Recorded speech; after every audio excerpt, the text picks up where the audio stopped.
dua benda, tanggungjawab dengan tanggungjawab kepada masyarakat, tanggungjawab kepada family. Tanggungjawab kepada family ni nak bagi makan minum mereka. Tanggungjawab kepada masyarakat nak bagi ilmu kepada mereka. So yang tu kita kena nak bagi, kita nak buat. Tetapi ada sebahagian ustaz-ustaz kita ni memang dia terlalu sibuk dengan kerja-kerja dakwah. Sehingga kadang-kadang dia memang bermasalah sikit daripada sudut pendapatan dia. Saya memang kenal ada beberapa orang memang kerja dakwah dia kuat sungguh. Ikhlas sungguh dia. Tapi cuma itulah daripada sudut kewangan dan sebagainya memang ada masalah. Jadi kita kalau boleh bantu golongan macam ni kita bantu. Tapi saya nak kempen lagi besar daripada tu.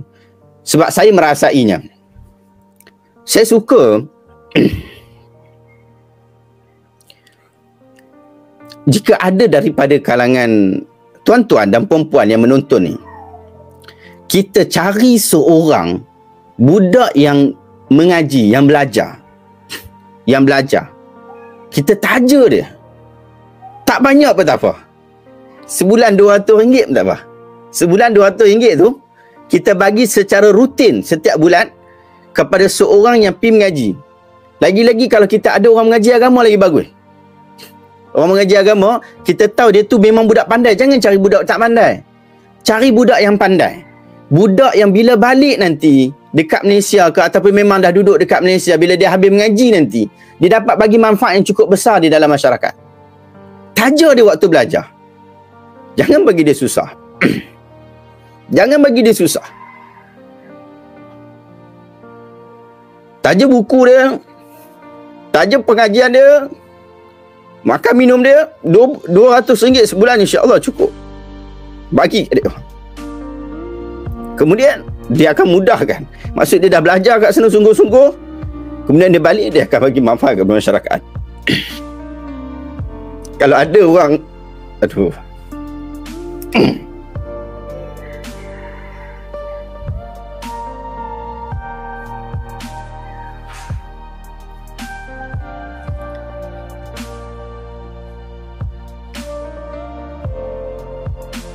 Mengaji ni susah. Mengaji ni susah. Dan kita akan menyusahkan orang lain. Sebab orang mengaji ni biasa dia tak berniaga. Tahun 1, tahun 2, tahun 3 saya pergi Mesir, saya kata saya tak nak berniaga. Sebab saya nak fokus pada mengaji. Tahun 1, tahun 2, tahun 3 saya fokus sungguh nak mengaji. Kemudian saya susahkan mak saya nak bagi RM200 sebulan. Kat Mesir tak mahal. Kat Malaysia 200 sebulan tak cukup. Kat Mesir pun sebenarnya 200 sebulan tak cukup. Tapi untuk family saya yang susah, memang terkesan sungguh.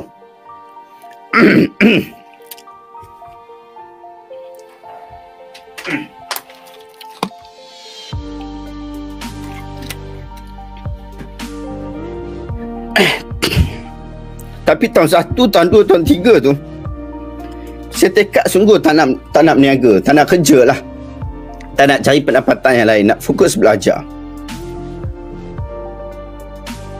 Sampai ada satu ini kita sembang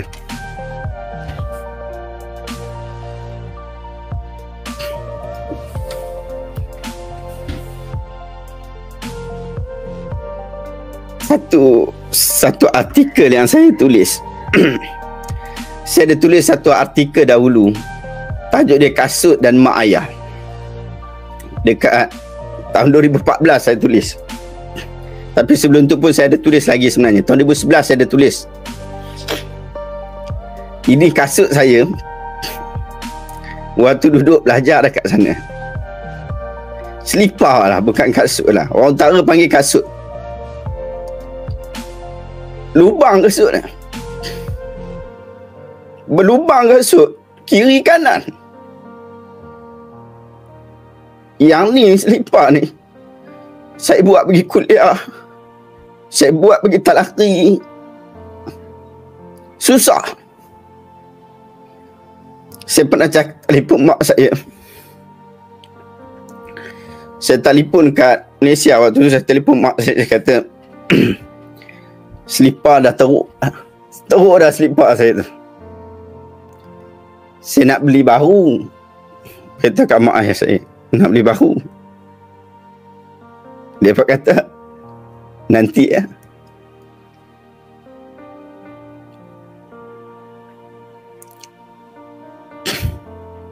Saya pakai kasut tu, selipar tu lama.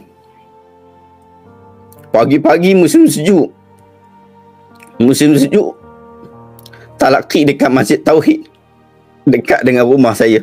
Dekat Mu'alimin. Ada satu masjid, nama dia Masjid Tauhid. Masjid Salafiyah.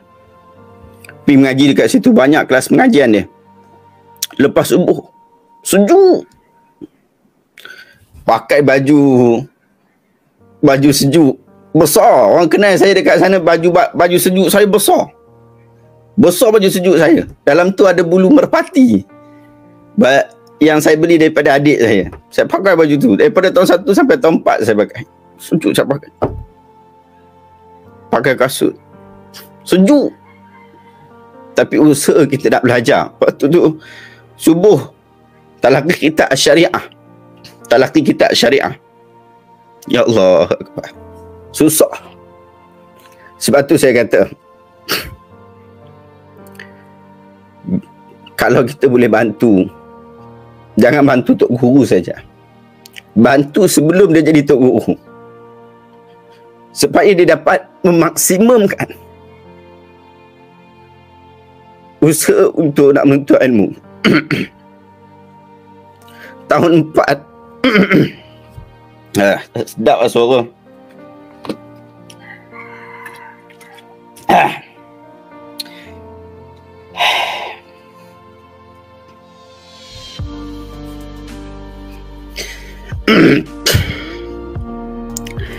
Tahun 4 belajar dekat Mesir, saya ada sedikit kecewa lah.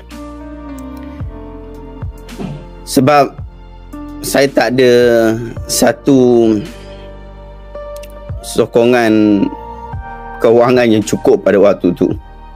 Sehingga saya terpaksa cari jalan untuk buat bisnes juga.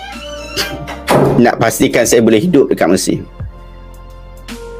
Saya tolong budak-budak sama belajar, minta fees daripada diorang.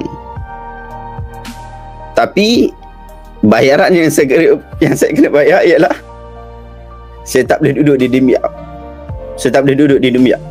Saya tak boleh duduk dekat tempat yang dekat dengan universiti.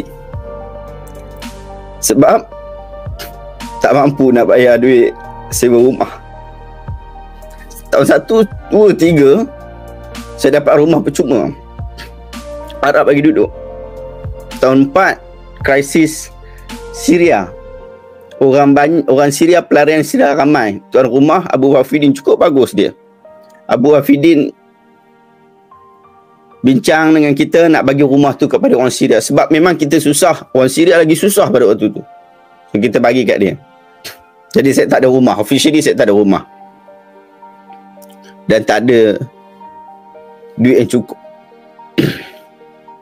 Saya terpaksa pindah ke Kairah yang jaraknya cukup jauh daripada universiti.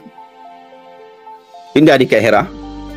So bila saya pindah di Kairah, sebab apa saya pindah di Kairah? Sebab ada orang taja saya untuk bina perpustakaan dekat situ dan duduk di perpustakaan tu. Bukan duduk rumah saya, duduk di dalam perpustakaan. Jadi saya buat yang tu. Sepanjang tahun 4 saya duduk di situ. Sebab tu ada sebahagian kawan saya kata dia ni kelas pun tak datang. Tahun 4 memang saya bagi tahu, saya memang ada masalah tu. Tahun 1, tahun 2, tahun 3, kalau dia kata aku tak datang kelas, bohong. Tapi itu yang berlaku lah. Sebab tu saya cadangkan sungguh,